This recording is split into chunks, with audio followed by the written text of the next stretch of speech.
দেখেছেন আল্লাহর রহমতে আমি গর্ভবতী, ইনশাআল্লাহ 2-1 দিনের মধ্যে আমি ওমরা পালন করতে মক্কা যাব। আমি ওমরা করলে কি আমার অনাগত সন্তানের ওমরা হয়ে যাবে, নাকি ওর জন্য আলাদা ওমরা পালন করতে হবে?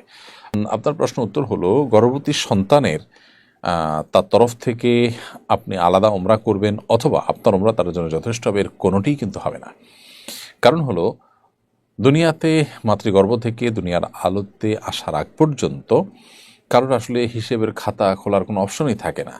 তিনি এই জগতের বাসিন্দা না হলে, মাতৃগর্ভ থেকে দুনিয়াতে বা পৃথিবীর আলোতে তিনি না আসলে, তখন তার তরফ থেকে ওমরা অথবা তাকে নিয়ে ওমরা করলে তার ওমরা হওয়া, এগুলোর কোনোটি স্কোপ থাকে না। বিধায় মাতৃগর্ভে থাকা শিশুকে নিয়ে যদি মা ওমরা করেন কিংবা হজ করেন, সেক্ষেত্রে মার ওমরা এবং হজ আদায় হবে শুধুমাত্র। তবে তিনি শিশুকে গর্ভে ধারণ করেও ওমরা বা হজের মতো কষ্টসাধ্য ইবাদত সম্পন্ন করার কারণে আল্লাহ সুবহানাহু ওয়া তাআলার কাছে আলাদা বিনিময় এবং আজর লাভ করবেন, সেটা ভিন্ন বিষয়।